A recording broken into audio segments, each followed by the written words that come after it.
أبز عالم كاب كله زبالتن كبرون تدلاين زخون عابي خلت انتاي مخانو تفلدو نبعلخا وي حسابخا مشات مخالي مشات مخال زبلك قالك تسمعو خلخا نوت باد وي أقوحوت مشات راح يمسلك كايخون اتحققن ولا دكتور خون مهندس ممهر نقاداي وي يوتيوبر خون نسخا ماركتر إخا كابتا استولدنا لا معلت جميلنا كلاتنا نبعلنا نشاتينا زلنا هزان كلنا ببخيا تقلبو سدراويتنا نعدق نيرنا مس عابنا دما ببهرلنا بخلتنا أخبروت سباتينا نركب زلنا بوزحات سبات أنا نقاداي خونكن ماركتينج نعيتا إذا عبسل ليلوم يحتيهم إذن اتزعابي سنلبونا وجيجاي ماركتينج مالت بقليل تقلميا أو مشات وي متلال زي خونس أبا أمرو سبات سنة يرديتن بوتان محاز مالتيو انترفيو كتحلف خلخا حدوش حساب نفتو تخاك تنقر خلخا ولا نسدرخا كتأمن كتسعر خلخا كو ماركتينج خات سرح زلخا بلوت فلتقت وي فرليات سلازلك هترح ولا حنتي تربحني خا نبعلخان حساب خان بقبو مشات انت زي خيلخا كلتخا واقا يقولو وترو أب تحت الصلال خلوت سواتي خات ترلف أب زخت فلتو زلك حدا وسان نقر دما سبات بزعبا خازلوم رديتي توسان نقر سلام زي نهوتخا كتقيرن نهوتخا أقدست زخون متحفت بقانقوا تقلنيا تداليوم ناباخا زقربلو ناناتي تيوبي نزمدلاو زي سنادة لكم دما أنا حوكم ناتاني إن كان علي حدش تنتخونكم سبسكرايب قبرو أبي عدن كتمان خونكم كم تكتاتلو نزلكم دما أب كومنت صحفوا لي انبارب زا فيديو خلتنا هاي ماركتينج عبيتي لك أو تتصحفوا The 22 Immutable Laws of Marketing تبل بعالم درجة زنا زرخبت مصحفي حزلكم متزلهم أبزا مصحف زلو 20 كلتن حقتات ماركتينج أب هيوت خان سرح خان كم يجرخا كم تتقملهم حصر بلنا حدهم كنلينا كسع موداتها تختاتلني اتقدم حقي حق مريحنت وي The Law of Leadership يبال إذا حقي قدام يخون كالي أمارات يبل خاني زبلنا كاب كله زبالة صفر ليات حزي خان ختمت عمتات يتدفع راح قدام يخونخا ناب أمور السبات اتوي زبلنا أب نقد عالم يخون أب نيولك هيوتنا قدام يمخان كابزي بلوت مخان يبلتي كل جزء سبات وترو نتمبقسي وي نتمسراتي زخون نقر يمذكرو ناب نت أبزانتا تاريك ودسب أب عالم مجملتا نابور حزدا يبسب من ينتلنا نيل ألمسترونغيو إزي كلاتنا نذكرو سميو مغنياتو أما تحفت تاريك تتحيفو زركب سب سلازخوني اتخال أي خوينو نابور حزدا يبسب من مخانو خد فلتو سمو باز أودرين يبهال قن مبزحتي أنا أين فلتونينا أنا كواس حزنا إذا متحفت سموا كدال خلوخ يفليتو اتزقر المقن كلتي تمساسل تسلت أنا يموسيدو بحاور أب حانت روكيت يوم نابور حتو عزم درقا بتمساسل جيزي دما أبور حرقيزم اتفلل لينا يخلتي قن نيل أرمسترونغ قدمو كابتا روكيت مورادو نعويو عالم بعالم شمو تذكرو زلا حساب خاوي فرليات خاون كوميو أب نقد عالم سوات نخال أي درجة بوت هيبلهم بلوز تكنولوجي وي بلوز مستحز خاممزات رح خليه يكونن اتعداقا درو بخالي قداما يستتحزن تدا خوينو سوات نتنات خافرليات كم كوبي ويدما قد حقيروم يمزريوه نابنت جوجل سم اتناي سيرش انجينير قن لوم سوات أبي إنترنت قال نقر كدل يخلو أبي إنترنت دلايو أو كندو مبال جوجل قبر له يمزلو فازلين ناي بتروليوم جيلي فرليات خوينو لوم خالوت كوبانياتات نزفري وتمساسال قباتون كل سب فازلين يلي يصوعو موديس إذن ناي دق انستيو ناي صريت مكلاخلي وي ناي سانيتاري باد براندي لوم ግን ካልኦት በአማይ ዝغጽር ብራንድታት ኳን ተመጹ ህዝቡን ህዝብ ግን ሞዴስ እናበለ ይጽውዕ እስትኻል እንስኹም ትፈልጥዎ መጸውዑ ኮይኖም ዝተረፉ ብራንድታት ኣብ ኮመንት ጽሐፍ ላይ ኣብዚ ክትፈልጦ ዘለካ ወሳኒ ነገር ግን ኣብዚ ክትርድኦ ዝግበር ከወሳኒ ነገር ንግዲ ኣብ መሬት ጥራሕ ዝግበር ውድድር ኣይኮነን ኣብ ውሽጢ እምሮ ዓማዊል ዝግበር ውድድር እዩ እቲ ቀዲሙ ናብ እምሮ ዓሚል ዝኣተወ ብራንድ ወትሩ ይነት ዕዳጋ ዝመርሑ ካልኦት ዝጀመርዎ ነገር ብዝበለጸ ክሰርሕ ካብ ትጽዕር ናይ ባዕልኻ ሓድሽ መስመር ጸሪግኻ ቀዳማይ እትኾነሉ ዓውዲ ክትፈጥር ይዘለካ ኣብ እምሮ ሰባት ቀዳማይ ምዃን ናይ ዓወት ቀንዲ ቁልፊ እዩ እቲ ካልኣይ ሕጊ ድማ ሕጊ ምድብ ወይ ድማ the law of category ንብሎ ቀዳማይ ክትኸውን ተዘይኽኢልኻ ነቲ ቀዳማይ ሕጊ ምስ ሰማዕኻ ዋ ከመይ ገይሮሞ ቀዳማይ ክኸውን ይኽእል ኢልካ ሓሲብካ ክትኸውን ትኽእል ኢኻ ማለተይ እቲ ኣነ ክሰርሐሉ ዝደሊ ናይ ንግዲ ሓሳብ እኮ ድሮ ብዓበይቲ ኩባንያታትን ሰባትን ቀዲሞም እዮም ዕዳጉ ተተሓይዙ ኢልካ ትሓስብ ኣለኻ ትኸውን ግን ኣብዚ ተስፋ ክትቆርጽ የብልኻን እዛ መጽሓፍ ንዚ መፍትሒ ዝኸውን ሕጊ እያ ሂባትና ንሱ ድማ ኣብቲ ዘሎ ምድብ ቀዳማይ ክትኸውን ተዘይኽኢልካ ንስኻ ባዕልኻ ቀዳማይ ክትኾነሉ ትኽእል ሓድሽ ምድብ ፍጠርያ ትብለና ንኣብነት ንስኻ ናይ ቴክኖሎጂ ትካል መስሪትኻ ሓድሽ ላፕቶፕ ክተፍርል ደሊኻ ንበል ኣብዚ እዋን እዚ ላፕቶፕ ሃኒፆም ድሮ ዝተዓወቱ ዓበይቲ ኩባንያታት ከም ኣፕል ዴል ኤችፒ ተጸኒሖምካ ምስኣቶም ፊት ንፊት ተወዳዲርካ ክትስዕር ኣዝዩ ይከቢድ እዩ ምክንያቱ ሰባት ነቲ ቀዳማይ እምሮኦም ዝለመዶ ብራንድ እዮም ዝመርፁ ንስኻ ግን ስትራቴጂኻ ትቕይር እሞ ምስቶም ዓበይቲ ትካላት ካብ እትላተም ሓድሽ ክፍሊ ወይ ኒች ባዕልኻ ትፈጥር ንኣብነት ንተምሃሮ ጥራሕ ተገልግል ላፕቶፕ ወይ ድማ ንጌመራት ጥራሕ ተገልግል ናይ ፀወታ ወይ ድማ ጌሚንግ ላፕቶፕ ብምባል ፍሉይ ምድብ ከተዳሉ ትኽእል ኢኻ ካብኡ እንታይ ዝፍጠር ይመስለካ ሰባት ካብ ኣፕል ዝበልፅ ላፕቶፕ ኣየና እዩ ኢሎም ምሕሳብ የቋርፅ እሞ ኣብ ክንዱ ናይ ጌሚንግ ላፕቶፕ ካብ ዘፍርዩ ትካላት ቀዳማይ መን እዩ ኢሎም ክሓቱ ከለዉ ስም ናይቲ ናትካ ፍርያት ቀዲሙ ኣብ ርእሶም ይመፅእ ኣብቲ ዘዳለኻዮ ሓድሽ ምድብ ንስኻ ቀዳማይ ትኸውን ማለት እዩ መብዛሕትኡ ሰብ ሓድሽ ስራሕ ክጅምር ከሎ ዝሓቱ ሕቶ እዚ ፍርያት እዚ ካብ ተብ ዕዳጋ ዘሎ ብምንታይ እዩ ዝበልፅ ዝብል እዩ እዚ ግን ናይ ተወዳዳራይነት እተሓሳስባ እዩ እቲ ትክክለኛ ሕቶ ክኾን ዝግብኦ ግን እዚ ፍርያት እዚ ብምንታይ መንገዲ እዩ ቀዳማይ ዝኸውን እንታይ ሓድሽ ምድብ ዝፈጥር ዘለኹ ኢኻ ክትብል ዘለካ ኣብ ዝተጨናነቐ ዕዳጋ ቦታ ንመሓዘ ይኮንን ግዜኻ ክተጥፍእ ዘለካ ነቲ ዕዳጋ ጨዲድኻ ባዕልኻ ንጉስ እትኾነሉ ፍሉይ ዓውዲ ወይ ዓሚል ወይ ድማ ታርጌት ኦዲየንስ ንብሎ ክትፈጥር ኣለካ ኣብዚ ዕውት ክትኸውን ኢኻ ዝወዳደረካ ይብልኻን ምክንያቱ ንስኻ ባዕልኻ ኢኻ ትሕጊ ሳልሳይ ሕጊ ሕጊ ትኹረት ወይ ድማ the law of focus ይባል ጸሓፍቲ ዛ መጽሓፍ ዝኾኑ ሊቃውንቲ ማርኬቲንግ ብጣዕሚ ዘገርም ስነ ልቦናዊ ሓሳብ እዮም ሂቦምና ኣብ ኣእምሮ ዓማዊልኻ ንናትካ ፍርያት ወይ ኣገልግሎት እትውክል ሓንቲ ቃል ጥራሕ ክትሕትመለካ እዮም ዝብሉ ኣብዚ ዘመን ሓበሬታ ኣእምሮ ወዲ ሰብ ብማዕለያ ዘይብሎም ምልክታትን ብራንድታትን ተጨናኒቑ እዩ ዘሎ ኩሉ ነገር ክትኸውን እንተፈቲንካ ንሰባት ወላ ሓደ ነገር ኮይንካ ኢኻ ትተርፍ ኣብዚ እቲ ምስጢር ዓወት ግን ትኹረትካ ናብ ሓንቲ ፍሊት ቃል ምጽባብ እዩ ንጹር ንምግባር ነዞም ዓለምለኻዊ ኩባንያታት ከመይ ገይሮም ንእምሮና ከም ዝተቆጻጸሩ ወስቲ ንርኢ ፌዴክስ ነዚ ስም እዚ ክትሰምዕ ከለኻ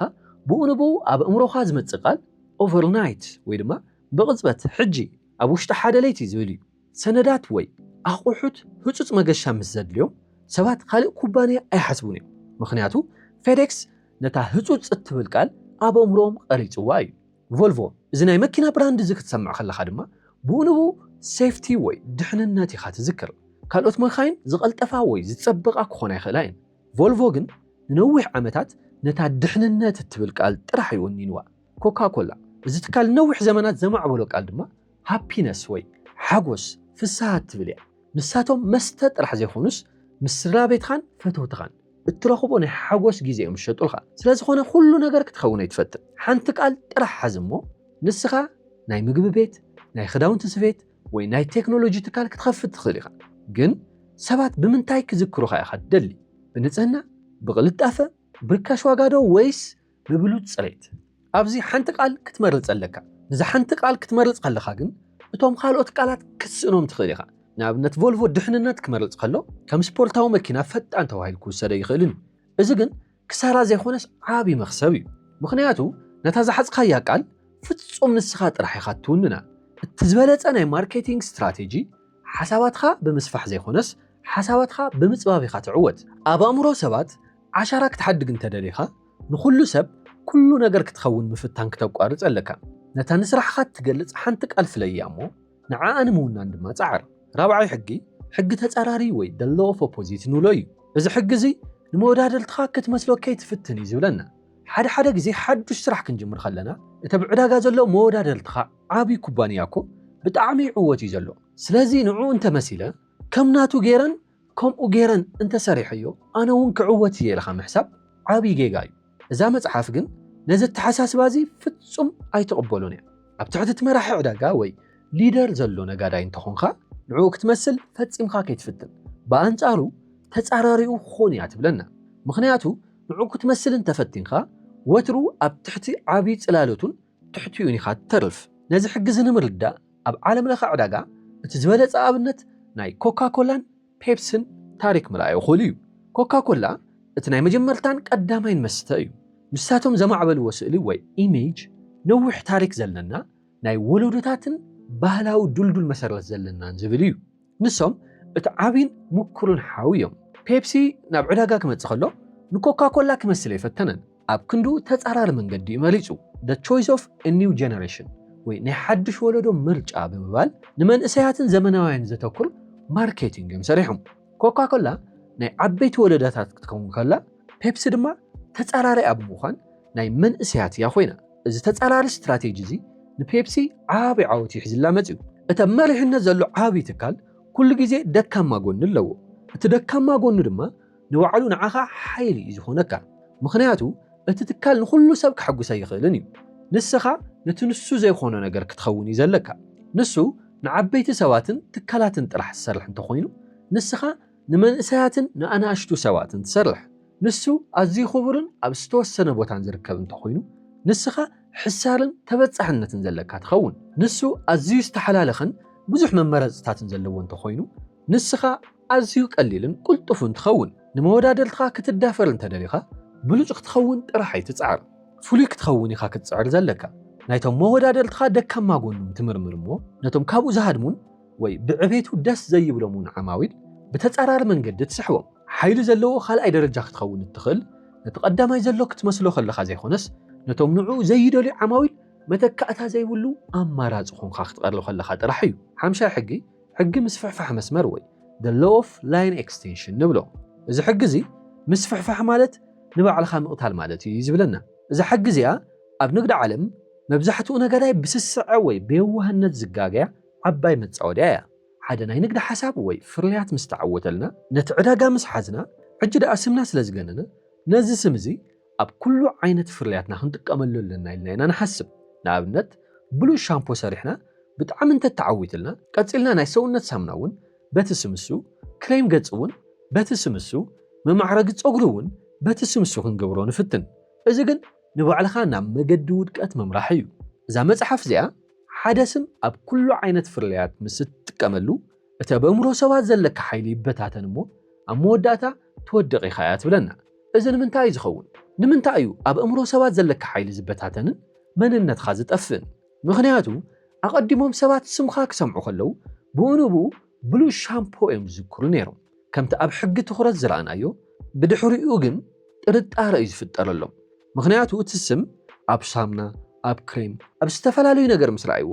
እቲ ብራንድ ትርጉም ይሃስስ እዚ ትካል እዚ ብልክዕ እንታይ ይሰርሕ ዝብል ሕቶ ድማ ንባዕሎም ከልዕሉ ይግደዱ ንኹሉ ክሕዝ ዝደለየ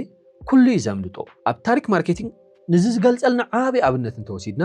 ኤዋን ስቲክ ሶስ ዝበሃል ንስጋ መጥበሲ ዝኸውን ፍሉይ መበልጸጊ ዘዳሉ ብራንድ ነይሩ ኣብዚ ዓውዲ እዚ ቀዳማይ ብምንባሩ ኣዝዩ ተዓዊቱ እዩ ነይሩ እቶም ወነንቲ ግና ስስዕ ሕደሩ እሞ ኤዋን ዝብል ስም ሰባት ስለ ዘላመድዎ ንዓሳ ዝኸውን እውን ኤዋን ሶስ ሰፍረ እዩ ካብኡ እንታይ ዝተፈጠረ ይመስለካ ዓማዊል ብፍጹም ንዚ ክቕበልዎ ይኽኣሉን ንዓሳ ክሓስቡ ከለዉ እቲ ኤዋን ዝብል ስም ምስ ናይቲ ስጋ መቐረት ተኣሳሲሩ ስለ ዝነበረ ኣእምሮኦም ንዚ ክቕበሎ ይኽኣልን ብድሕሪ እዚ ናይ ትካል ኤዋን ሓደሽቲ ፍርያት ዘይኮነስ እቲ ናይ ቀደም ፍርያቶም እውን ክዳኸም ጀመረ ሓደ ግዜ ምስ ፍሕፋሕ መስመር ወይ ላይን ኤክስቴንሽን ኣብ ሓፂር ግዜ መኽሰብ ዘምጽእ ይመስለና ይኸውን ኣብ ነዊሕ ግዜ ግን ንብራንድኻ እዩ ዝቐትል ሓድሽ ፍርያት ክትእቱ እንተደሊኻ እቲ ትኽክለኛ መገዲ ሓድሽ ስም ወይ ብራንድ ኔም ምፍጣር እዩ ትካል ኣፕል ኮምፒተር ሰሪሓ ምስ ተዓወተት ነቲ ዝሰርሐቶ ሓድሽ ቴሌፎን ኣፕል ፎን የበለቶን ኣይፎን ዝብል ሓድሽ ስም እያ ሂባቶ ነቲ ሙዚቃ መጻወቲ ድማ ኣይፓድ በለቶ ቶዮታ ናይ ክባርን ምቾት ዘለዎን መኻይን ከፍርል ምስ ደለየ ስም ቶዮታ ሒዙ ይመፀን ሌክሰስ ዝብል ብራንድ ይፈጢሩ ሓደ ስም ንሓደ ነገር ጥራሕ ይከገልግል ዘለዎ ኣብ ዕዳጋ ሓይልኻ ክድልድል እንተደሊኻ ሓሳብካን ፍርያትካን ክተጽብብ ዘለካ ምኽንያቱ ምስ ፍሕፋሕ ማለት ሓይልኻ ምብታን ማለት ምዃኑ ከይትርስዕ ሻድሻይ ሕጊ ቅንዕና ወይ the law of condor ይበሃል ሓደ ግዜ ንድኽመትካ ክትኣምን ኣለካ ኣብ ዓለም ማርኬቲንግን ንግድን ሓደ ሓቂ ኣሎ ሰባት ኩሉ ግዜ ንሕና ፍጹማት ኢና ፍርያትና መወዳድርቲ የብሉ ወላ ሓንቲ ጎደሎ የብልናን ክትብሉ ክሰምዖም ከለኻ ብጥርጣረ ኢኻ ትሪኦም ምኽንያቱ ኣብዚ ዓለም እዚኣ ፍጹም ዝኾነ ነገር ከም ዘየለ ኣእምሮኻ ኣጸቢቑ ስለ ዝፈልጥ እዩ ኣብ ንግዲ ኩሉ ጽቡቕካ ጥራሕ ክትነግሮም ከለኻ ገለ ተሓብኦም ዘለኻ ነገር ኮይኑ ይስምዖም እዛ መጽሓፍ ግን ፍጹም ኣንጻር ናይ ዝኾነ ብጣዕሚ ሓያል ስነ ልቦናዊ ስትራቴጂያ ትምህረና ሓደ ግዜ ኣሉታዊ ጎንኻ ወይ ድኽመትካ ክትኣምን ኣለካ ዓሚል ንቕንዕናኻ ኣዝዩ ይፈትዎ እዩ እዚ ድማ ናብ ዓቢ እምነት ስለ ዝቕየር እቲ ዓሚል ክዕድገካ እዩ ዝውስን ፍርያትካ ብሉፅ ስለ ዝኾነ ዘይኾነስ ንዓኻ ስለ ዝኣምነካ እዩ እቲ ናይ ቅንዕና ስነ ልቦና ከመይ ገይሩ ከም ዝሰርሕ እስቲ ንርአ እቲ ልሙድ መንገዲ እዘቕርበልካ ዘለኹ ምግቢ ካብ ዓለም እቲ ዝበለፀ እዩ እንተይልካ እቲ ዓሚል ወይ ኩሉ ነገራይ ከምኡ እዩ ዝብል ኢሉ ዝሓልፈካ እቲ ቁኑዕ ዝኾነ መንገዲ ግን ገዛና ኣዝያ ፀባብ እያ ሰባት ንምግብና ዝፅበይሉ ግዜ እውን ቁርብ ንውሕ ዝበለ ክኸውን ይኽእል እዩ ግን እቲ ነቕርቦ ምግቢ ፍሉይ ናይ ገዛ መቐረት ዘለዎ እዩ እንተይልካ ኣእምሮ ወዲ ሰብ ሓደ ሰብ ድኽመቱ ከኣምን ከሎ ብኡ ንብኡ መከላኸሊ መንደቑ የፍርሶ እዩ እዚ ሰብ እዚ ኣይሕስወንን ዘሎ ኢሉ እዩ ዝኣምን ድሕሪታ ድኽመት እትንገሮ ኣውንታዊት ሓቂ ድማ ፍጹም ብምሉእ ልቡ እዩ ዘቕበለካ መብዛሕትኦም ኩባንያታት ፍርያቶም ፍጹም ጥዑም መወዳደርቲ ዘይብሉ ገይሮም ክሸጡ እዮም ዝፍትኑ ንዝኣብነት ዝኾነና ሊስተሪን ዝበሃል ትካል ግን ፍሉይ መንገዲ መሪፁ ናይዚ ትካል ፍርያት ኣብ ኣፍካ ተጉመፅምፆ ፀረ ባክተርያ ፈሳሲ እዩ ወነንቲ ዝትካል ናይዚ ትካል ፍርያት ኣብ ኣፍካ ክተጉመፅምፆ ከለካ ድማ ኣዝዩ ከም ዝመርርን ከም ዝሕርርን ወነንቲ ዝትካል ይፈልጡ ስለ ዝነበሩ ነዚ ሓቂ እዚ ካብ ምሕባእ ወይ ጥዑም እዩ ካብ ምባል ብቕንዕና እወ ጣዕሙ ሕማቕ ስለ ዝኾነ ኣብ መዓልቲ 2 ግዜ ክትፀልዮ ኢኻ ኢሎም እዮም ከላልዩ መሪፆም ዓማዊል ነዚ ምልክታት ዝምስራዩ ኣብ ኣእምሮኦም ሓደ ነገር ትዚልዎም ሰባት ብባህሪና ሓያል ፈውሲ ወይ መድሓኒት ይመርልሩ እዩ ዝብል ሓሳብ እዩ ዘለና ስለዚ እቶም ዓማዊል ከምዚ ኢሎም ክሓስቡ ጀሚሮም እዚ ኩባንያ እዚ ጣዕሙ ሕማቕ ከም ዝኾነ እንተኣሚኑ ኣይሕስን ዘሎ ማለት እዩ ጣዕሙ ክሳዕ ክንዲዚ ዝሕርርን ዝመርርን ካብ ኮነ ድማ እታ ብውሽጢ ኣፍና ዘለዎ ባክተርያ ናይ ምቕታል ዓቕሙ ዝለዓለ ኢሎም ክሓስቡ ጀሚሮም ናይዚ ውፅኢት እንታይ ዝኾነ ይመስለካ እቲ ትካል ንሓደ ድኽመት ፍርያቱ ማለት እውን ነቲ ሕማቕ ጎኒ ናይ ፍርያቱ ናብ ዓብይ ብልጫ ወይ ሓያልነት ውፅኢታውነት እዩ ይቐይርዎ ዓማዊል ነቲ ምሕራርን ምምራርን ከም ሕማቕ ነገር ዘይኮነስ ከም ምልክት ስራሕ ማለት እቲ ፈሳሲ ንባክተርያ ይቐትል ከም ዘሎ መረጋገፂ ገይሮም እዮም ወሲዶሞ እዚ ድማ ሊስተሪን ንነዊሕ ዓመታት መወዳደርቲ ዘይብሉ ቀዳማይ መጉመፅመፂ ኣፍ ኮይኑ ክቕፅል ሓጊዝዎ እዩ ብሓፂሩ ዝክርደአካ ዘለዎ ሚስጥር ኣሉታዊ ጎኒ ናይ ፍርያትካ ብቕንዕና ክትኣምን ከለካ እቲ ኣሉታዊ ጎኒኻ ግን ዓሚል ብኣውንታዊ መንገዲ ክርድኦ ክትገብር ኣለካ እዩ ምክንያቱ ሰባት ካብ ዝተጋነነ ውዳሰ ንቕንዕና ኣዝዮም ስለ ዝኣምኑ እዩ ኣቪስ ዝበሃል መኪና ዘካል ትካል ነዚ ኣገባብ ዝተጠቂሞም ተዓዊቶም እዮም ንሳቶም ኣብ ዕዳጋ ካልኣይ ደረጃ ከም ዝኾኑ ይፈልጡ ስለ ዝነበሩ ንሕና ኣብዚ እዋን ኣብ ዕዳጋ ካልኣይ ደረጃ ኢና ዘለና ኢሎም ብቕንዕና ኣመን እሞ ቀፂሎም ግን ስለ ዝኾነ ንሕና ዝያዳ ኢና ንፅዕር ዝብል መልእኽቲ ተስዕቡላ ብድሕሪኡ እቲ ማርኬቲንግ ብጣዕሚ እዩ ተዓዊቱ ቅንዕና ንዓማዊልካ ንምምርላኽ ትጥቀመሉ ዓብይ መሳርሒ እዩ ድኽመትካ ምእማን ማለት ምስጋድ ወይ ምውዳቕ ማለት ኣይኮነን ብኣንጻሩ ንዓማዊልካ ኣነ ሓቀኛ እየ ኢልካ ብምእማን እቲ ዝበለፀ ጎንኻ ንምሻጥ መንገዲ ከም ምፅራግ ማለት እዩ ሻውዓይ ሕጊ መሳልል ወይ ደሎ ኦፍ ላደር እዩ ሕጊ መሳልል ኣብ ኣእምሮ ዓማዊል ንኩሉ ፍርያት ዝኸውን መሳልል ኣሎ ኣብ ርእሲ ሕድሕድ ዓሚል ንሓደ ፍርያት ዝኸውን ናይ ደረጃታት ሰሌዳ ኣሎ እዩ ዝብለና ንኣብነት ብዛዕባ መኪና ክትሓስብ ከለካ ኣብ ኣእምሮኻ ቀዳማይ ደረጃ ዘሎ ብራንድ መን እዩ ቶዮታ ወይስ ፎርድ ኣብ ማርኬቲንግ ክትጥቀመሉ ዘለካ ስትራቴጂ ኣብ ናይ ዕዳጋ መሳልል ካብ ዘለካ ደረጃ ዝምርኮስ ክኸውን ኣለዎ ብዙሓት ትካላት ዝጋገይዎ ጌጋ እንተሃልዩ ንሳቶም ኣብ መሳልል ቁፅሪ 2 ወይ ቁፅሪ 3 ኮይኖም ከለዉ ከምቲ ቀዳማይ ደረጃ ዘሎ ትካል ገይሮም ከፍርዩን ማርኬቲንግ ክሰርሑን እዮም ዝፍትኑ እዚ ተግባር ድማ ቀጥታ ናብ ውድቀት እዩ ዝመርሖ ነዚ ብግልፂ ዘረድአና ኣብነት ናይ ኣቪስ ዝበሃል መካይን ዘካል ትካል እዩ ኣቪስ ንብዙሓት ዓመታት ኣብ ኣሜሪካ ምስ ሄርትስ ዝበሃል ቀዳማይ ደረጃ ዝነበረ ትካል ክወዳደር ይፈትኑ ግን ኩሉ ግዜ ክሳራ ጥራሕ ይገጢሞም ምክንያቱ ኣቪስ ኣብቲ መሳልል ቁፅሪ 2 እዩ ነይሩ ካብኡ ስትራቴጂኦም ብምቕያር ሕጊ መሳልል ተጠቒሞም እንታይ ኢሎም ማርኬቲንግ ዝሰርሑ ይመስለካ ኣቪስ ኣብ መካይን ክራይ ቁፅሪ 2 ኢና ዘለና ንዑና ብዝበለፀ ንፅዕር ኢሎም እዮም ሰሪሖም እዚ ማርኬቲንግ እዚ ንዓለም ሙሉእ እዩ ኣደኒቑ ሓቂ ስለ ዝተዛረቡ ዓማዊል ኣሚኖሞ ቁፅሪ 2 ምዃኖም ኣሚኖም ግን ድማ ዝበለፀ ኣገልግሎት ከም ዝህቡ ስለ ዝገለጹ መኽሰብ ትካሎም ብጣዕሚ ክዓቢ እዩ ጀሚሩ ካብዚ ትወስዶ ትምህርቲ ቢዝነስ ክትሰርሕ ከለኻ ወይ ትካል ክትመርሕ ከለኻ እዞም 3 ነገራት ክተስተውዕል ኣለካ እቲ ቀዳማይ ደረጃኻ ምፍላጥ እዩ ኣብቲ ትሰርሐሉ ዘለኻ ዓውዲ ቁፅሪ 1 ቁፅሪ 2 ወይስ ቁፅሪ 3 ኢኻ ነዚ ብምፍላጥ ሓቀኛ ክትኸውን ኣለካ ካልኣይ ድማ ነቲ ቀዳማይ ዘሎ ክትመስል ከይትፍትን ቁፅሪ 1 ዘሎ ትካል ዘውፅኦ ዘሎ መላለይ ንዓኻ ኣይክሰርሐልኻን ናይ ባዕልኻን ናይ ቁፅሪ 2 ወይ 3 ስትራቴጂ ኢኻ ክትፈጥር ዘለካ ካብኡ ቀፂልካ ሳልሳይ ድማ ድኽመትካ ናብ ሓይሊ ክትቕይሮ ኣለካ ከም ኣቪስ ንሕና ቁፅሪ 2 ስለ ዝኾንና ዝያዳ ኢና ንፅዕር ዝዓይነቱ ፍሉይ መንነት ወይ ፖዚሽኒንግ ሓዝ ኣብ ዕዳጋ ቀዳማይ ዘይምዃን ኣብ ጉዕዞኻ ብዙሕ ጸገም የብሉ እቲ ዋና ሚስጥር ኣብ ዘለኻዮ ደረጃ ኾንኻ ትኽክለኛ ጸወታ ምጽዋት እዩ ሻምናይ ሕጊ ምውድዳር እዩ ኣብ ዕዳጋ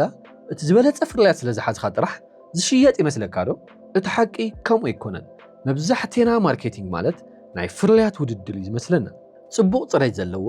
ዝሓሸ ቴክኖሎጂ ዝወነነ ወይ ሕሳር ዋጋ እንተሃልዩና ንዕወት ዘለና እዩ ዝመስለና ግን እቲ ሓቂ ማርኬቲንግ ናይ ፍርያት ውድድር ዘይኾነስ ናይ ረኣያ ውድድር እዩ ካብ ኩሎም ሕግታት ማርኬቲንግ ኣዝዩ ረቂቕን ወሳንን ዝኾነ ሕጊ ምንጽጻር ወይ ኣረኣያ ክንርኢ ከለና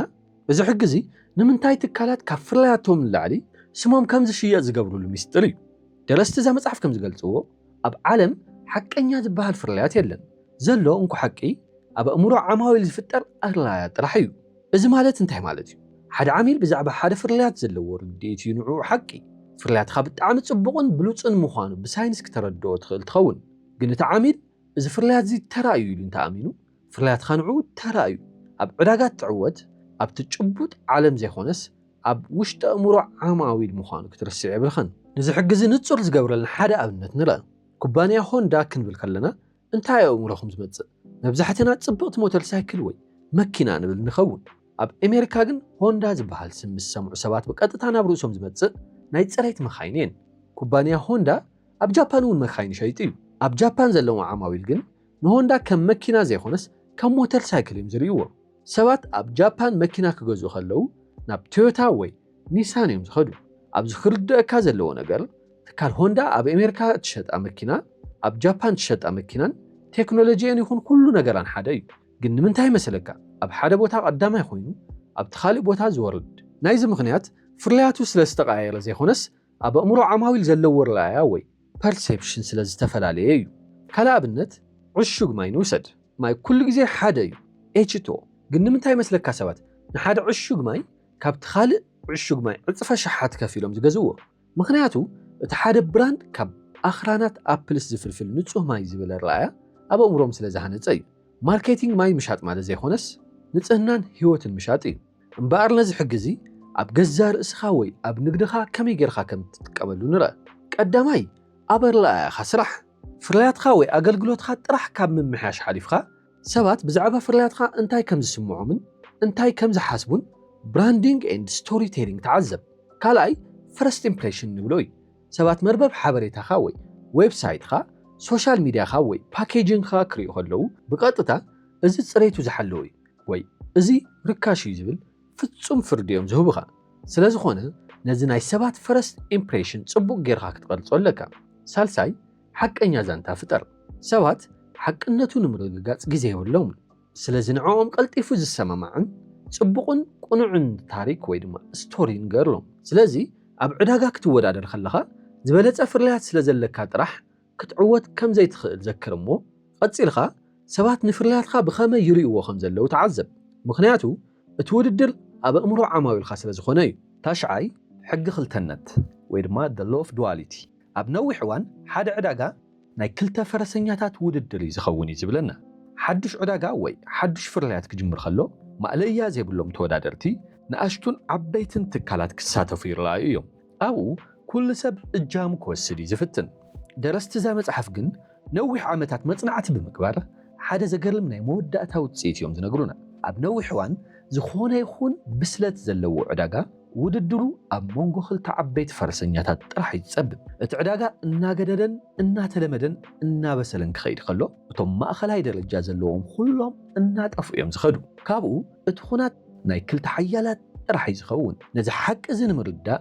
ኣብ ዓለምና ዘለዉ ዓበይቲ ዕዳጋታት ምዕዛብ ይከኣል እዩ ንኣብነት ልስሉስ መስተ ወይ ሶፍት ድሪንክስ እንተርኢና ኮካኮላን ፔፕሲን እዮም ካልኦት ማእለያ ዘይብሎም ናይ ኮካ ፍርያት ክመፁ ይፍትኑ እዮም ግን ዕዳጋ ኣብ መንጎ ዞም ክልተ ጥራሕ እዩ ዝሽክርከር ኣብ ቴሌፎናት እንተርኢና ድማ ኣፕልን ሳምሰንግን እዮም ዋላ ካብ ብዙሓት ናይ ቻይና ኩባንያት እንተሃለዋ እቲ ቀንዲ ናይ ክብርን ሓይልን ውድድር ግን ኣብ መንጎ ዞም ክልተ እዩ ዘሎ ናይ ስፖርት ጫማ እንተርኢና ናይክን ኣዲዳስን እዮም እቶም ካልኦት ሳልሳይ ራብዓይ ሓምሻይ ደረጃ ዘለዎም ኩባንያታት ኩሎም ኣብ ትሕቲ ጽላል ዞም ክልተ ኮይኖም እዮም ዝተርፉ ንሳቶም እቲ ዝተረፈ ፍርፋሪ ዕዳጋ ንምውሳድ ጥራሕ እዮም ዝቃለሱ إذا حجزن عنا النجادو ويحدش حساب حيزون زمت سب عبي تمرتي زب سالساي درجة مخان أزي حدا جنياي أمونجو خلته توم عبيت تتعرض مخونخا أمونجو توم خلته عبيت تتعرض خونخا مالت سالساي درجة خونخا خنبر مفتان مالتيو إذا ما عبي وركاتي زسب مخنياتو عماويل كمرت خلو نتوم خلته كأند من معرض ستاتيوم زحاسو سلازو خونا استراتيجي خاك تغير لك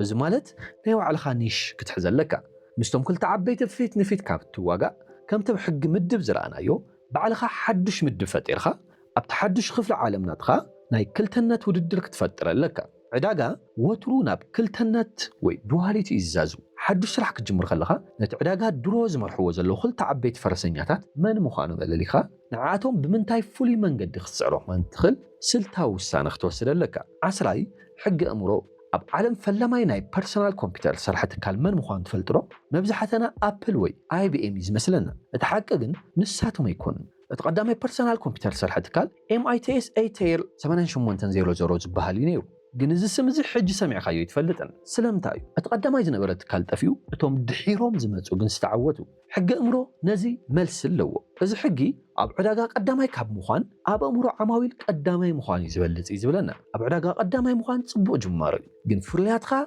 اب عداقا سلاز قدامه طرح سبك عدقه كاي مالت كن يكونن زعابي عوت فرلياتخا اب امرو ناي تعداقي وي عامل قدامي خوينو كقرص خلوي ناوነት ريمينغتون راند زبحال تكال قداماي ناي نغدي كمبيوتر زفالطه تكالي نيرو اب عداغا نساتهم يمقدموا ግን ማርኬቲንግ ንሳቶም ስለዚህ ቀደሙ ጥራሕ አይተዓወቱን ስለምንታይ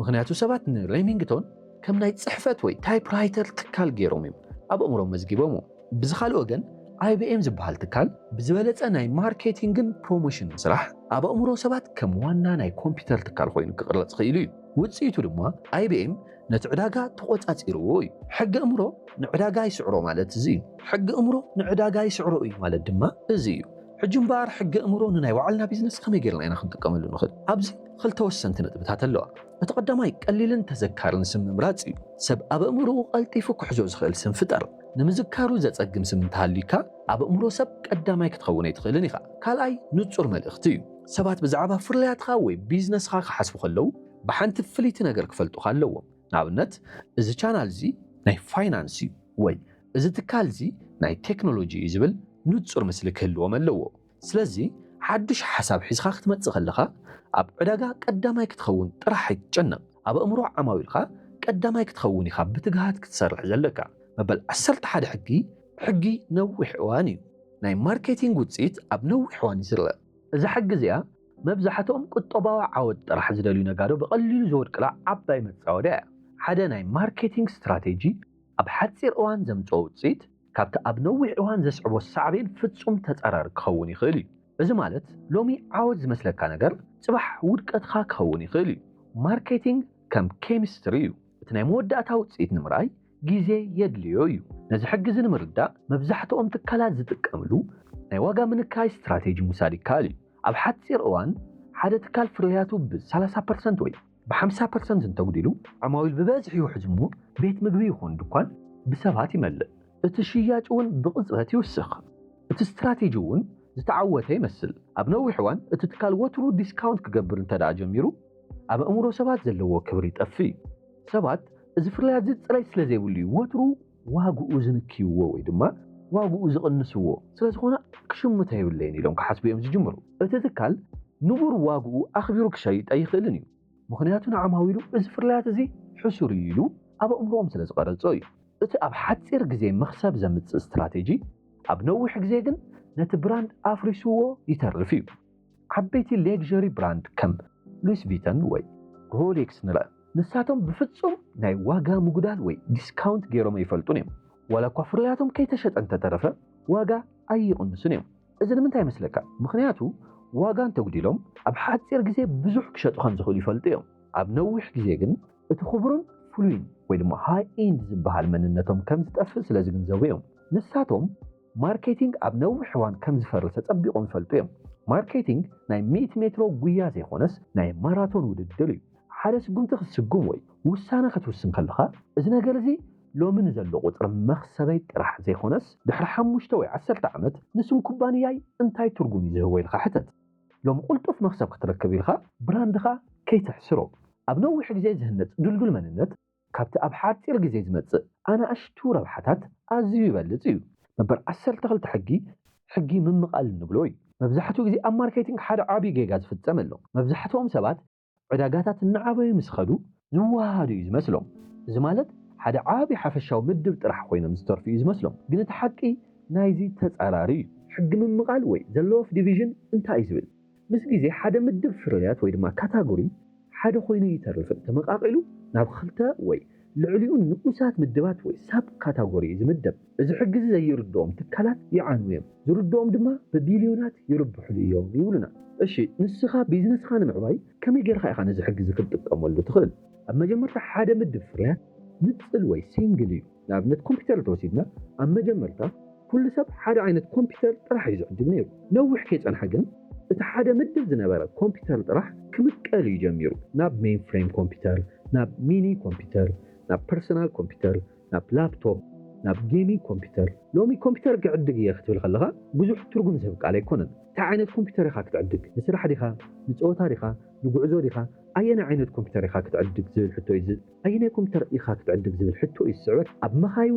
اب مخاينون كوميو مجمرتا مكينه طرح ينيرو صنيحو كن تشيفروليت فورد كاديلاك نابلت تمقاقيلي لومي اس يو في ميني فان سبورت كار هايبريد كمون بمولو الكتريك مكينه وي دما اي في تباهيلو تمقاقيلو يزلو ابزي بزحات كومبانيات زير دوم ነገር እንተሃልዩ እቲ ዝተመቀለ ሓድሽ ምድብ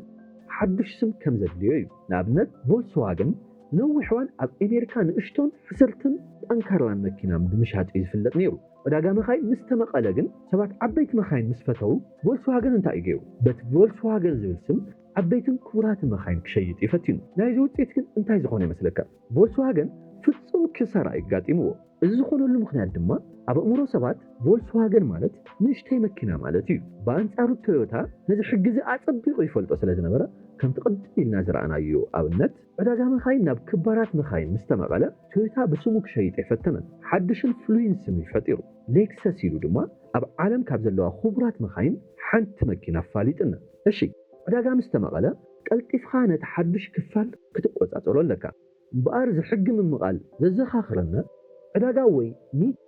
እናሰፍሐ ምስ ኸደ ፍሉይነትን ትኹረትን ዘለዎም ብራንዳት ጥራሕ ከም ዝዕወት እዩ ዝነግረና መበል 13 ሕጊ መስዋዕቲ ወይ the law of sacrifice ይበሃል እዚ ሕጊ እዚ ክትዕወት እንተደኣ ኮንካ ሓደ ነገር ክትሰውእ ኣለካ እዩ ዝብለና ኣብ ንግዲ ዓለም ሓደ ዓብይ ስነ ልቦናዊ ፍርሒ ኣሎ እዚ ፍርያት እዚ ወይ እዚ ዓሚል እዚ እንተደኣ ሓዲገዮ ዓሚል ዘምልጥኑ ዘለዎ እዩ ዝመስለኒ ዝብል ፍርሒ ኣሎ ሰባት ኩሉ ነገር ክሕዙ ስለዝደልዩ ኣብ መወዳእታ ኩሉ ትዝደልይዎ ነገር የምልጦም ዕወት እንተደኣ ኮንካ ብግድን ሓደ ነገር ክትሰውእ ኣለካ እያ ትብለና ንኩሉ ነገር ሰብ ክትኸውን ነይትኽእልን ንቅድሚት ንምስጓም ንድሕሪት ክትስጉም ዘለውካ ዓበይቲ ሰለስተ መስዋዕትታት ኣለው እቲ ቀዳማይ መስመር ፍርያትካ ወይ ፕሮዳክት ላይን ክተፅውኦ ኣለካ ከምቲ ኣብ ሕጊ ምስፍሕፋሕ መስመር ላይን ዝረኣናዮ ብዙሓት ዓይነት ፍርያታት ምፍራይ ንሓይልኻ ይበታትኖ እዩ ዓወት ዝመፅእ ፍርያትካ ብምስፋሕ ዘይኮነስ ብምፅባብ እዩ ንኣብነት ሓደ እንዳ ምግቢ ኩሉ ዓይነት ምግቢ ናይ ሃገር ውሽጢ ናይ ጣልያን ናይ ቻይና በርገር ካብ ምሻጥ ሓንቲ ፍሊት እንዳ ምግቢ ንኣብነት እንዳ በርገር ጥራሕ መሪፁ ኣብ ብሉፅ ክኸውን ከሎ እዩ ዝዕወት ካልኦት ምግብታት ምስዋዕ ነቲ ሓንቲ ፍርያት ንግስነት እዩ ዝህባ ካልኣይ ዕላማት ትገብሮ ዕዳጋ ክትውስን ኣለካ ካልኣይ ዕላማት ትገብሮ ዕዳጋ ወይ ድማ ታርጌት ማርኬትካ ክትውስን ኣለካ ፍርያተይ ንኩሉ ወዲ ሰብ ካብ ህፃን ክሳብ ዓብይ እዩ ዝኸውን ንዋል ዓብይ ናይ ማርኬቲንግ ጌጋ እዩ ንመን ኢኻ ክትሸይጥ ደሊኻ ዘለኻ ንዓበይቲ ንመንእሰያት ንሃብታማት ዶስ ንተምሃሮ ፔፕሲ ንዓበይቲ ሰባት ሰዊያ ንመናእሰይ ጥራሕ ትኹረት ብምግባር እያ ተዓዊታ ፊሊፕ ሞሪስ ዝበሃል ናይ ሽጋራ ኩባንያ ደቂ ኣንስትዮ ሰዊኡ ንደቂ ተባዕትዮ ጥራሕ ዝኸውን ሽጋራ ብምሻጡ እዩ ዕውት ክኸውን ክኢሉ እቲ ዝገርም ነገር ግን ደቂ ኣንስትዮ እውን ነቲ ሽጋራ ክዕድግኦ ጀሚረን እየን ዕዳጋኻ ክተፅብቦ ከለካ ብተዘዋዋሪ ዓማዊል ኢኻ ትስሕብ ሳልሳይ ኩሉ ግዜ ስትራቴጂኻ ክትቀይሮ ይብልኻን እዚ ሳልሳይ መስዋዕቲ እዩ ሓድሽ ዓመት ምስ መፀ ሓድሽ ስትራቴጂ ክንፈጥር ኣለና ዝብል ናይ ኩባንያታት ድሌት ምቕታል እዩ ኣብ ዓመት ሓደ ግዜ መንነትካን ኣንፈትካን እንተቀይርካ ዓማዊል ክርድኡካ ይኽእሉን እዮም ንኩሉ ሰብ ከተሐጉስ ምፍታን ናይ ውድቀት ቀንዲ መገዲ እዩ ሓደ ነገር ሰዊእካ ኣብ ሓንቲ ነገር ንፅልቲ ዕላማ ብሙሉእ ዓቕምካ ከተተኩር ከለካ እቲ ዕዳጋ ሽዑ ናትካ እዩ ዝኸውን ነበር 14 ሕጊ ባህርያት እዩ እዚ ሕጊ እዚ ነትኻ ፍሉይ ባህሪ ሓዚ ዝብለና መብዛሕትኡ ግዜ ሓደ ሓድሽ ስራሕ ክትጅምር ከለኻ እቲ መወዳደርትና ዓብይ ኩባንያ ብሓደ ጽቡቕ ባህሪ ተፈሊጡ ምስ ንረኽቦ ኣነ እውን ከምኡ ክኸውን ኣለኒ ኢልና ክንቀድሖ ኢና ንፍትን ንኣብነት ንሱ ቁልጡፍ ኣገልግሎት ምውሃብ ዝተመስከረሉ እንተኮይኑ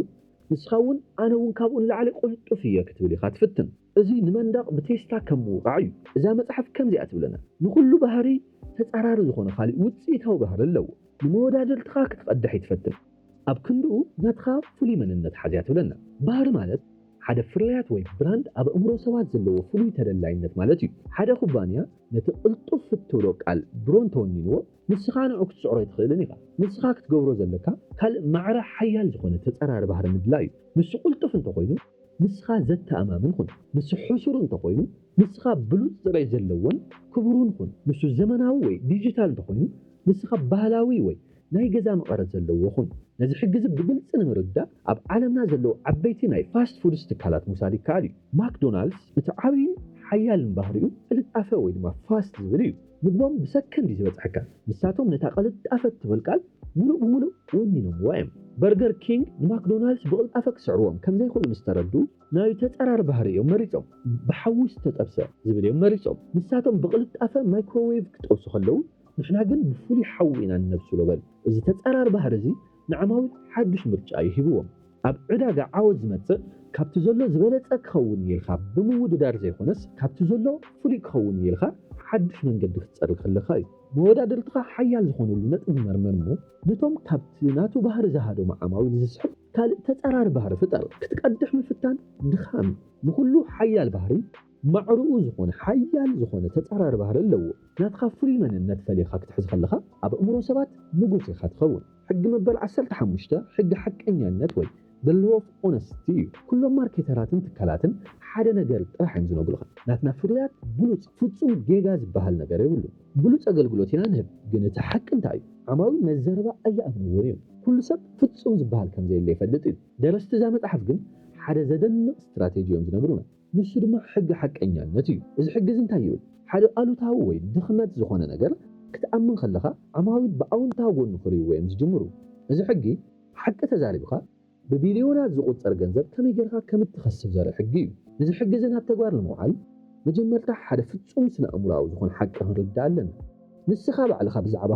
ንስኻ ባዕልኻ ብዛዕባ ባዕልኻ ኣሉታዊ ነገር ክትዛረብ ከለኻ ሰባት ቀልጢፎም እዮም ዝኣምኑኻ ምክንያቱ ሰባት ብዛዕባ ባዕሎም ጌግኦም ዘይኣምኑ ስለ ዝኾኑ እዩ ሓደ ሰብ ጌግኡ ክዛረብ ከሎ ከም ትብዓትን ሓቀኛነትን ገይሮም እዮም ዝርእይዎ ብኣንጻሩ ግን ብዛዕባ ርእስኻ ኣውንታዊ ነገር ጥራሕ ንኣብነት ኣነ ጀግና እየ ፍርያተይ ኣዝዩ ብሉፅ እዩ ኢልካ ክትዛረብ ከለኻ ሰባት ጥርጣረ ይሓድሮም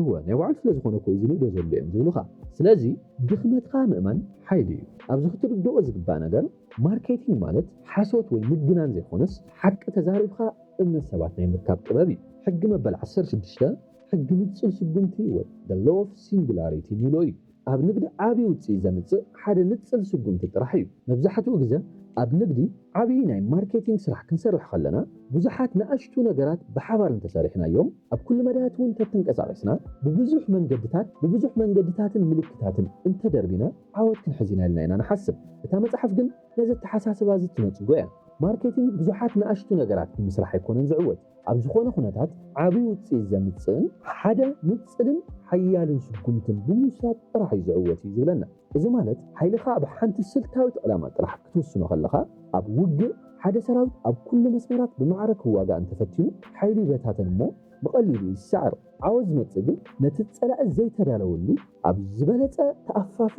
ድኹም ጎንን ወይ ድማ ዊክ ፖይንት ንብሎም ደሊኻ ብምሉእ ሓይልኻ ብሓንቲ ንፅል ስጉምቲ ክትሃርሞ ከለኻ ጥራሕ እዩ ዓወት ዝመፅእ ኣብ ማርኬቲንግ እውን ነቲ ናይ መወዳደርትካ ዱልዱል ዝኾነሉ ቦታታት ክትፃረሩ ምፍታን ክሰራ እዩ ዘስዕብ ትገብሮ ዘለካ ነቲ ንሱ ዘይተዳለወሉ ሓደ ፍሉይ ክፍተት ወይ ድማ ጋብ ብምፍላጥ ንዑ ብሓንትን ዓባይን ስልታውን ስጉምትን ክትሃርሞ ከለኻ እቲ ዕዳጋ ብምሉእ ናብ ወገንካ እዩ ዝቕየር ነዚ ሕግዚ ንምርዳእ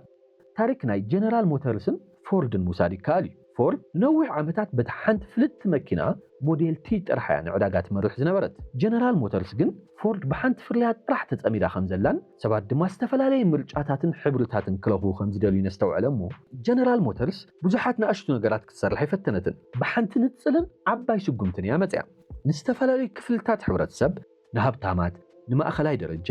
እንተምሃሮ ዝኾኑ ሓሙሽተ ዝተፈላለዩ ብራንድታት ብሓንሳብ እያ ኣላልያ እቲ ሓንቲ ንጽል ዓባይ ስጉምቲ እያ ንፎርድ ካብ መሪሕነት ኣውሪዳ ንጀነራል ሞተርስ ድማ ንነዊሕ ዓመታት ንጉስ ዕዳጋ ክትኸውን ዝገበረት እያ ኣብ ስራሕኻ እዚ እውን ክሰርሕ እዚ እውን ክውስኽ እናበልኻ ሓይልኻ ኣይተባኽን ንመወዳድልትኻ ብምስትውዓል ተዓዘቦ ንሱ ዘይበጽሖ ዓሚል ኣበየሉ ንሱ ክመልኦ ዘይከኣለ ዕግበት ዓማዊል እንታይ እዩ ነቲ ሓንቲ ፍሊት ነጥብ ምስ ረኸብኻያ ኩሉ ጉልበትኻን ፋይናንስኻን ማርኬቲንግኻን ኣዋሂድኻ ናብ ኣጥርሓ ፍሩ ሽዑ እቲ ሓንቲ ንጽል ስጉምቲ እያ ናይ ብሓቀኛ ዓወት ማዕጾ ትኸፍተልኻ ብዙሕ ነገራት ምፍታን ዓወት የምጽን እዩ ስልታዊ ምዃን ግን ሓንቲ ማዕጾ ሃሪምኻ ኩሉ ክኽፈት ምግባር ማለት እዩ ነታ መወዳድልትኻ ዘይተደለወሉ ቦታ እንተለሊኻያ ንዓት ትኸውን ሓንቲ ስጉም ተለሊኻ ብትብዓት ንቕድሚት ሰጉም ሕጊ 17 ሕጊ ዘይተጸበኻዮ ነገር ወይ the law of unpredictability እዩ እዚ ሕጊ ዝነግረና ኣብ ንግዲ ዓለም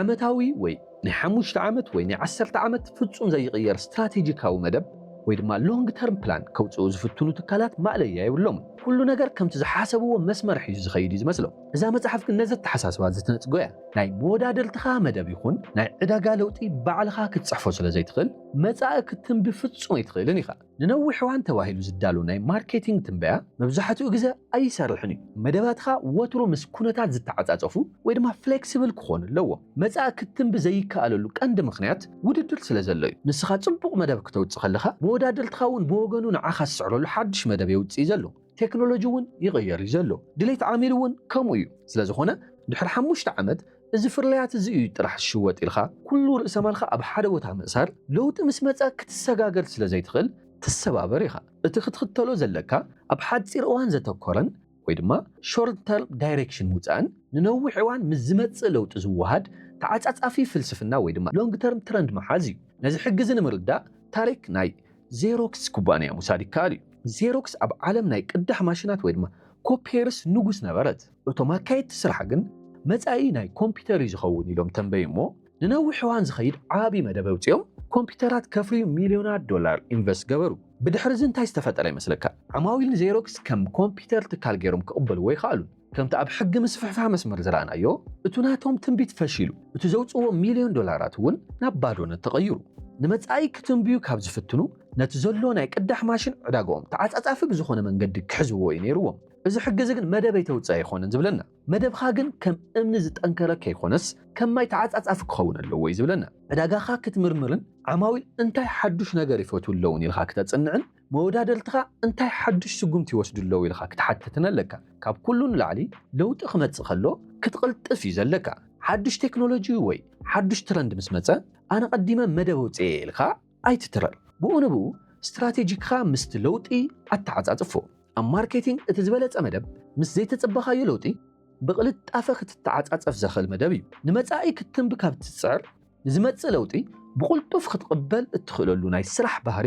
ባዕልኻ ፍጠር ሕጊ 18 ሕጊ ዓወት ወይ ድማ the law of success እንብሎ እዩ ዕቡይነት ናይ ውድቀት መእተዊ ማዕጾ እዩ ሓዱሽ ስራሕ ጀሚርካ እቶም ዝሓለፉ ሕግታት ብግቡእ ተጠቒምካ ዓብዪ ዓወት ክትሓፍስ ከለኻ ሓደ ሰብኣዊ ፈተና እዩ ዝመጸካ እዛ መጽሓፍ ነዚ ሓደገኛ ፈተና ብንጹር እያ ተጠንቀቐካ ዓወት መብዛሕትኡ ግዜ ናብ ዕቡይነት ወይ ድማ ኢጎ እዩ ዝመርሕ ዕቡይነት ድማ ብቀጥታ ናብ ዓብዪ ውድቀት እዩ ዘውርደካ ሓንሳብ ምስ ተዓወትካ ኣነ ፍሉይ ክእለት ስለ ዘለኒ እየ ተዓዊተ ኩሉ ዝተንከፍኽዎ ነገር ወርቂ እዩ ዝኸውን ኢልካ ክትሓስብ ትጅምር እዚ ኣተሓሳስባ እዚ ካብ ሓቀኛ ርድኢትን ዕዳጋን ድሌት ዓማዊልን ከም እትርሕቕ እዩ ዝገብረካ ዓወት ስነ ልቦናኻ ክቕይሮ ከሎ ሰለስተ ዓበይቲ ጌጋታት ክሰርሕ ኢኻ ትጅምር ቀዳማይ ካብ ባይታ ትርሕቕ መጀመርታ ስራሕ ክትጅምር ከለኻ መዓልታዊ ምስ ዓማዊልካ ትዘራረብ ድሌቶም ትሰምዕ ኣብ ባይታ ወሪድካ ትሰርሕ ነርካ ምስ ተዓወትካ ግን ኣብ ዓብዪ ቤት ጽሕፈት ተዓጺኻ ኣነ ኩሉ ፈልጥ እየ ክትብል ኢኻ ትጅምር ካልኣይ ሕግታት ማርኬቲንግ ትጥሕስ ስመይ ስለ ዝገነነ ሕዝን ሕጊ ምስፍሕፋሕ መስመር እንተጣሓስኽዎ ዋላ ፀገም የብሉን ኢልካ ክትዕበ ትጅምር ሳልሳይ ንውድድር ትንዕቖም ትጅምር እቶም ሓደስቲ ዝመጹ ተወዳደርቲ ንኣሽቱ ስለ ዝኾኑ ንዓቶም ምዕዛብን ምጥንቃቕን ተቋርጽ ነዚ ሕጊ ንምርዳእ ቅድም ኢልና ዝረኣናዮ ታሪክ ናይ ፎርድ ኩባንያ ምውሳድ ይከኣል እዩ ሄንሪ ፎርድ በታ ዘውፅኣ መኪና ሞዴል ቲ ዓለምለኻዊ ዓብዪ ዓወት ሓፊሱ ስለ ዝነበረ እቲ ዓወት እዚ ናብ ዕቡይነት ይመሪሕዎ ሰባት ዝተፈላለዩ ሕብርታት መኪና ክረኽቡ ከም ዝደልዩ ክነግርዎ ከለዉ ንሱ ግን ብዕብይና ተመሊኡ ሰባት ዝደለይዎ ሕብሪ መኪና ክመርጹ ይኽእሉ እዮም እታ መኪና ጸሊም ሕብሪ ጥራሕ ክሳዕ ዝኾነት ኢሉ ይመልስሎም ዕዳጋን ዓማዊልን ግን ዕቡይነት ኣይፈትውን እዮም ትካል ጀነራል ሞተርስ ዝተፈላለዩ ሕብርታት ሞዴላትን ሒዛ ክትመጽእ ከላ ዓማዊል ብምልኦም ካብ ፎርድ ሃዲሞም ናብ ጀነራል ሞተርስ እዮም ኸይዶም ብዘጋጣሚ እዚ ድማ ፎርድ እቲ ቀዳማይ ዝነበረ ደረጃ ንዘለኣለ መጥፊኣት እያ ተሪፋ ካብዚ እንወስዶ ትምህርቲ ዓወት ጽቡቕ ነገር እዩ ግን ዓወት ንእምሮኻ ንክቆጻጸሮ ክትፈቕደሉ የብልኻን ሓቀኛ መራሒ ንግዲ ክትኸውን እንተደኣ ኮንካ ኩሉ ግዜ ትሑት ምዃን የድሊ እዩ ኩሉ ግዜ እውን ወትሩ ተምሃራይ ክትኸውን ኣለካ ሎሚ ኣብ ማእኸል ዕዳጋ ስለ ዘለኻ ጽባሕ እውን ኣብኡ ክትነብር ኢኻ ማለት ኣይኮነን ካልእ ድማ ምስ ዓማዊልካ ተኣሳሰር ፍርያትካ ክሳዕ ክንደይ ዓብዩ ብዘየገድስ ወትሩ ናብ ባይታ ወሪድኻ ናይ ዓማዊልካ ስምዒትን ነቐፌታን ብትሕትና ክትሰምዕ ኣለካ ዕቡይነት ንዓይንኻ ይዕውሮ እዩ ዓወትካ ንነዊሕ ዓመታት ክቕጽል እንተደኣ ደሊኻ ክትጅምር ከለኻ ዝነበረካ ናይ ትሕትናን ናይ ምስራሕን መንፈስ ወትሩ ክትዕቀቦ ኣለካ ምክንያቱ ዕቡይነት ምስ መጸ ውድቀት ኣብ ደገ ደው ኢሉ ከም ዘሎ ክትርስዕ የብልኻን ሕጊ 19 ሕጊ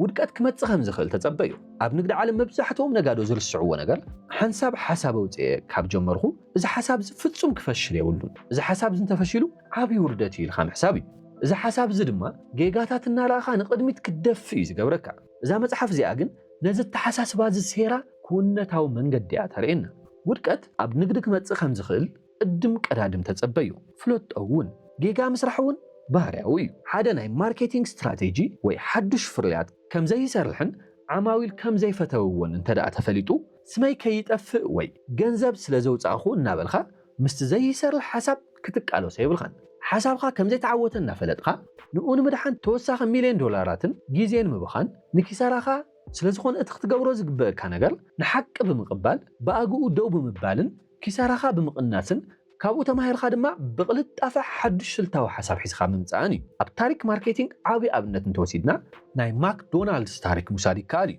ኣብ ቴስዓታት ማክዶናልድስ ኣርክ ዴሉክስ ዝበሃል ንዓበይቲ ሰባት ጥራሕ ዝኸውን ፍሉይ በርገር ኣላለየት ነዚ ፍርያት እዚ ንምልላይ እውን ልዕሊ $100,000,000 ኣውፅአት ድሕሪኡ እንታይ ዝተፈጠረ ይመስለካ ዓማዊል ፍጹም ኣይፈተውዎን ምክንያቱ ማክዶናልድስ ብናይ ህፃናትን ስድራቤትን ቦታ ስለ እትፍለጥ እዩ ብድሕሪኡ ትካል ማክዶናልድስ ነዚ ዕቡይነት እዚ ብምግዳፍ ሕጊ ውድቀት እያ ተጠቒማ እቲ ሓሳብ ከም ዘይሰርሕ ምስ ረኣየት ተወሳኺ ገንዘብ ካብ ምብኻን ብኣግኡ ደው ኣበለቶ ነቲ በርገር ካብ ዕዳጋ ኣውፅያ ኪሳራ እውን ኣፅቢባ ሓይላ ናብቲ ዝነበረ ዝሰርሕ ፍርያት ታዘዋወረቶ እዚ ብኣግኡ ውድቀትካ ምቕባል እዩ ንማክዶናልድስ ሕጂ እውን ንጉስ ኮይና ክትቐጽል ዝገበረ ሕጊ ኣብ ስራሕኻ ፍርያትካ ወይ ኣገልግሎትካ ክፈሽል ከሎ ከም ናይ ውልቀኻ ስዕረት ጌርካ ይትውሰዶ ኣብ ክንዱ ሓደ ሓሳብ እንተዘይሰሪሑ እዚ መገዲ እዚ ኣይሰርሐን ኢልካ ብቕልጡፍ ኢኻ ክተቋርጾ ዘለካ ኪሳራኻ ብኣግኡ ክተቋርጾ ከለኻ ነቲ ዝተረፈ ዓቕምኻ ገንዘብኻን ግዜኻን ኣብቲ ዝሓሸ ካልእ ሓዱሽ ሓሳብ ክትጥቀመሉ ዕድል እዩ ዝፈጥረልካ ዓወት ማለት ፍጹም ዘይምውዳቕ ማለት ኣይኮነን ዓወት ማለት ውድቀት ምስ መጸ ብኣግኡ ተረዲኻ ስትራቴጂኻ ቀይርካ ብዝበለጸ ክትስእ ምኽኣል ማለት እዩ ኪሳራኻ ብኣግኡ ምቕናስ ንባዕሉ ዓብዪ ዓወት እዩ ሕጊ 20 ሕጊ ምግናን ወይ ድማ the law of hype እዩ መብዛሕትኡ ግዜ ኩነታት ካብቲ ኣብ ሚድያ ዝውርለሉ ወፃኢ እዩ ኣብዚ ሕጂ ዘለናሉ ዘመነ ሓበሬታ ሓደ ሓዱሽ ፍርያት ወይ ትካል ክመጽእ ከሎ ኣብ ቴሌቪዥን ኣብ ጋዜጣታት ብፍላይ ድማ ኣብ ሶሻል ሚድያ ዓብዪ ሃይፕ ክግበረሉ ንርኢና ኩሉ ሰብ ብዛዕባኡ ጥራሕ ክዛረብ ጋዜጠኛታት ክንእድዎ ዓበይቲ ርእስታት ክወሃቦ ይርአ ብዛዕባ እዚ ኩነታት እዚ እዛ መጽሓፍ ግን ሓደ ሓቂ እያ ትነግረና እቲ ህሉ ኩነታት ካብቲ ኣብ ሚድያታት ዝውርለሉ ወፃኢ ዝኸውን ሓደ ፍርያት ዓብዪ ሃይፕ ወይ ድማ ምግናን ምስ ዝግበረሉ መብዛሕትኡ ግዜ ኣብ ዕዳጋ ከምቲ ዝተባህለሉ ኣይኮነን ምክንያቱ ሓቀኛ ዓወት ብጫውጫውታ ዘይኮነስ ብስቕታን ብተግባርን ዝመጽእ ሓደ ነገር ብበዝሒ ኣብ ሚድያ ክጋነን ከሎ መብዛሕትኡ ግዜ እቲ ኩባንያ ኣብ ፀገም ስለ ዘሎ ወይ ድማ ፍርያቱ ኣብ ባይታ ክሽየጥ ስለ ዘይከኣለ እዩ ሓደ ፍርያት ብባህሪኡ ጽቡቕ እንተኾይኑ ዓማዊል እውን ይፈትውዎ እንተሃልዮም ባዕሉ ብባህሪኡ ይሽየጥ እቲ ኩባንያ ንጋዜጠኛታት ንሚድያታት ፀዊዑ ዓብዪ ጫውጫውታ ክፈጥረ የድልዮን እዩ እቲ ናይ ምግናን ዕላማ እቲ ፍርያት ኣብ ባይታ ክንቀሳቐስ ምዝጽገም ግን ነቲ ዝጎደለ ናይ ዕዳጋ ዓቕሚ ብናይ ሚድያ ጫውጫውታ ንምትካእ እዩ ዝፍትን ዓማዊል ሓንሳብ ክዕድጉ ይኽእሉ እዮም እቲ ፍርያት ኣብ ባይታ ሓቀኛ መቐረት ወይ ጣዕሚ እንተዘይሃልይዎ ግን እቲ ሃይፕ ፈሺሉ እዩ ዝተርፍ ኣብ ታሪክ ማርኬቲንግ ዓብዪ ኣብነት እንተወሲድና ናይ ኒው ኮክ ታሪክ ምውሳድ ይከኣል እዩ ኣብ 1985 ኮካኮላ ነቲ ናይ ቀደም መቐረታ ቀይራ ኒው ኮክ ዝበሃል ሓዱሽ መስተ ኣላለየት ሽዑ ኣብ ኣሜሪካ ዝነበሩ ሚድያታት ዓብዪ ሃይፕ ወይ ድማ ምግናን ገበሩሉ ኣብ ጋዜጣታትን ቴሌቪዥንን ከምቲ ንሱ ዝተባሃለሉ ዓብዪ ነገር ኣይነበረን እቲ ምህርቲ ብጣዕሚ ብዙሕ ናይ ሚድያ ሽፋን ይረኺቡ ብድሕሪኡ እንታይ ዝተፈጠረ ይመስለኩም ዓማዊል ነቲ ሓድሽ መቐረት ፍጹም ኣይፈተይዎን። እቲ ኣብ ሚድያ ዝነበረ ምግናን ንዕዳጋ ክቕይሮ ይኽኣልን። ኮካኮላ ኣብ ውሽጢ 3 ወርሒ ጥራሕ ነቲ ሓድሽ ፍርያት ዓፅያ ናብቲ ናይ ቀደም መቐረታ ወይ ድማ ኮካኮላ ክላሲክ ክትምለስ ተገደደት። እዚ ሕግዚ ንዓና ነጋዶ ክልተ ዓበይቲ ነገራት እዩ ዝምህረና። እቲ ቀዳማይ ብመወዳደልትኻ ኣይትሰንብድ እዩ። መወዳደልትኻ ኣብ ሶሻል ሚድያ ዓብዪ ጫውጫውታ ክገብሩን ብዙሕ ፎሎወርስ ክህልዎምን ወይ ኣብ ሚድያ ክውርለየሎምን ከሎ ኣይትሰንብድ። እቲ ኣብ ሚድያ ዘሎ ስእሊ ወይ ድማ ሃይፕ መብዛሕትኡ ግዜ ምስቲ ኣብ ባይታ ዘሎ ሓቀኛ ሽያጭ ኣይስማዕማዕን እዩ። ካልኣይ ኣብ ፅሬት ፍርያትኻ ክተተኩር እዩ ዘለካ። ኣብ ክንዲ ኣብ ሚድያ ዓብዪ ድምፂ ክትፈጥር ትፅዕር ሓሳብኻን ጉልበትኻን ኣብቲ ፍርያትኻን ዕግበት ዓማዊልኻ ነውዕሎ። ሽዑ እቲ ዓሚል ባዕሉ ከላልየልካ እዩ። እቲ ሓቀኛ ዓወት እውን ሽዑ እዩ ዝጅምር። ሓቀኛ ዓወት ኣብቲ ዝተረጋገፀን ትሑቱን ናይ ስራሕ መስመር እዩ ዝርከብ። ሚድያታት ንመዘናግዒ ዓበይቲ ቃላት ክጥቀሙ ይኽእሉ እዮም። ንስኻ ግን ዓይንኻ ካብቲ ኣብ ባይታ ዘሎ ሓቀኛ ዕዳጋን ናይ ዓማዊል ፍርድን ኣይተልግስ። ሕጊ 21 ሕጊ ናህሪ ወይ ድማ ዘ ሎው ኦፍ ኣክሰለሬሽን እዩ። ኣብ ንግዲ ዓለም ሓደ ሓዱሽ ነገር ክመጽእ ከሎ ብቕጽበት መላእ ዓለም ዘናውፁ ሰባትን ብበዝሒ ዝተሓወሱሉን ማዕበልን ክፍጠር ንርኢና። መብዛሕትኦም ነጋዶ ድማ እዚ ነገር እዚ ንዘለኣለም ክቕጽል ኢሎም ኩሉ ርእሰ ማሎም ኣብኡ ከፍሩ እዮም ዝጎዩ። እዛ መጽሓፍ ግን ኣብ መንጎ ክልተ ነገራት ዘሎ ፍልሊ ክነለልያ ተጠንቅቐና። ዕዉታት ፕሮግራማት ኣብ ንነዊሕ ዝጸንሑ ትረንድ ዝተመስረቱ እዮም እምበር ኣብቶም ንሓፅር ግዜ መጺኦም ዝጠፍኡ ግዝያዊ ድሌታት ወይ ፋደስ ዝተመስረቱ ኣይኮኑን። ንነዊሕ እዋን ዝቕጽል ዓወት ክህልወካ እንተደኣ ኮይኑ ነቲ ፍልለይ እዚ ኣጸቢቕካ ክትርድኦ ኣለካ። ፋድ ወይ ግዝያዊ ድሌት እንብሎ ከም ማዕበል ሓይሉ ብቕጽበት ዝዓቢ ኩሉ ሰብ ብዛዕባኡ ዝዛረበሉ ግን ድማ ብተመሳሳሊ ቅልጣፈ ጠፊኡ ዜሮ ዝኸውን ነገር እዩ። ፋድ ንሓፂር ግዜ ንትካላት ሃብታም ክገብር ይኽእል ይኸውን፣ ንነዊሕ እዋን ግን ዘተኣማምን ርግኣተ ይህብን እዩ። ትረንድ እንብሎ ድማ ንነዊሕ ግዜ ዝጸንሕ ድሌት እዩ። ከም ማይ ወሓዚ ቀስ ኢሉ እዩ ዝጅምር ግን ድማ ካብ ዓመት ናብ ዓመት እናዓበየ ዝኸይድ ሓቀኛ ናይ ለውጢ መስመር እዩ። ሓደ ፋድ ወይ ድማ ግዝያዊ ማዕበል ክመጽእ ከሎ እቲ ዝበለጸ ናይ ማርኬቲንግ ስትራቴጂ ነቲ ድሌት ብበዝሒ ምግናን ዘይኾነስ ብጣዕሚ ክጋነን ከሎ ነቲ ናህሪ ቁርብ ምዕጋት ወይ ድማ ዳምፕን ምግባር እዩ። ነቲ ማዕበል ቀስ ከም ዝብል ብምግባር ነቲ ፍርያት ናብ ናይ ነዊሕ ዝኸይድ ትረንድ ክቕየር ዕድል ኢኻ ትህቦ። ነዚ ሕግዚ ንምርዳእ ታሪክ ናይ ኮሌኮ ዝበሃል ናይ መጻወቲ ትካል ምውሳድ ይከኣል እዩ። ኣብቲ 80ታት ካቤጅ ፓች ኪድስ ዝበሃሉ ናይ ጨርቂ ባምቡላ ወይ ዶልስ ኣዝዩ ዝገነና ግዝያዊ ዓብዪ ድሌት ወይ ድማ ፋድ ፈጠሩ። ኩሉ ወላድን ህፃንን ንዕኦም ጥራሕ ክዕድግ ድማ ተጓየ። እቲ ትካል ነቲ በዝሒ ድሌት ንምምላእ ሚልዮናት ባምቡላ ከፍሪ ጀመረ። ኩሎም ዕዳጋታት ድማ ብቲ ባምቡላ ስመሉ። ብድሕሪኡ እንታይ ዝተፈጠረ ይመስለካ? እቲ ዝነበረ ድሌት ፋድ ስለ ዝነበረ ሰባት ብቕጽበት ሰልቸዮም እሞ እቲ ናይ ድሌት ማዕበል ሞተ። እቲ ኩባንያ ብሚልዮናት ዝቁጸሩ ዘይተሸጡ መጻወትታት ሒዙ ድማ ክሰር ኣጋጠሞ። ብኣንጻሩ ከም ባርቢ ዝበሉ ብራንድታት ነቲ ዘለዎም ፍርያት ኣብ ኩሉ ቦታ ብበዝሒ ካብ ምርካብ ቆጠብዎ እሞ ቀስ እናበሉ እቲ ፍርያቶም ንነዊሕ ዓመታት ዝቕጽልን ሓቀኛ ትረንድ ወይ ድማ ዝንባለን ክኸውን እዮም ገይሮሞ። ኣብ ስራሕ ሓድሽ ስራሕ ከተምጽእ ከለኻ ዓይንኻ ኣብቲ ናይ ሎሚ ጥራሕ ጫውጫውታ ከዘንብል ወይ ድማ ትኹረት ክገብር ኣይተንብሮ። ኣብ ክንዱ እዚ ሕጂ ሰባት ዝጎይሉ ዘለዎ ነገር ድሕሪ 3 ወይ 5 ዓመት ምስ ህይወቶም ዝቕጽል ሓቀኛ ለውጢ ወይ ድማ ትረንድ ድዩ ወይስ ሎሚ መጽኡ ጽባሕ ዝጠፍእ ናይ ፋሽን ማዕበል ወይ ድማ ፋድ እዩ ኢልኻ ብምሕታት ኣብ መጻኢ ከተተኩር ኣለካ። ንኣብነት ቴክኖሎጂ ከም AI ወይ ዲጂታል ኣከፋፍላ ሓቀኛ ትረንድ እዩ፣ ምክንያቱ ኣነባብራ ሰባት ስለ ዝቕይር እዩ። ገለገለ ናይ ክዳውንቲ ወይ ናይ ምግቢ ፋሽናት ግን ፋድ እዮም፣ ምክንያቱ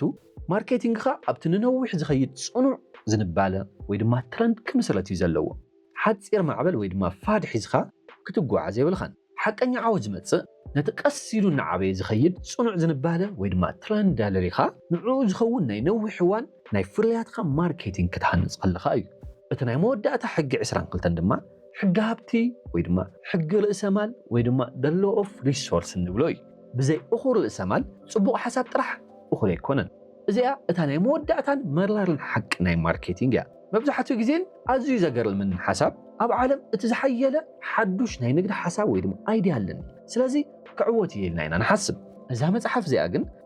እዚኣ ግን ከምዚኣ ትብለና፣ እቲ ዝበለጸ ናይ ማርኬቲንግ ሓሳብ እኳ እንተሃለወካ እቲ ሓሳብ ናብ ኣእምሮ ዓማዊል ንምእታውን ንምልላይን እኹል ገንዘብ የድልየካ እዩ። ብዘይ ገንዘብ እቲ ጽቡቕ ሓሳብካ መወዳእትኡ ኣብ ኣእምሮ ጥራሕ ይዝተርፍ። ማርኬቲንግ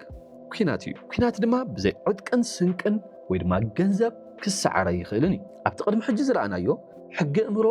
ወይ ድማ the law of mind ዓወት ዝመጽእ ቅድም ቀዳድም ናብ ኣእምሮ ዓማዊል ክትኣቱ ከለኻ ምዃኑ ተረዲእና ኣለና ናብ ኣእምሮ ሰባት ንምእታው ግን መእተዊ ቪዛ የድልየካ እዩ እቲ ቪዛ ድማ ገንዘብ እዩ ሓሳብ ርካሽ እዩ ብሉፅ ሓሳባት ዘለዎም ሰባት ማዕለያ ይብሎምን ሓሳብ ርካሽ እዩ ብሉፅ ሓሳባት ዘለዎም ሰባት ማዕለያ ይብሎምን ምልላይ ክቡር እዩ ነቲ ሓሳብ ምልላይ ግን ኣዝዩ ክቡር እዩ ነቲ ሓሳብካ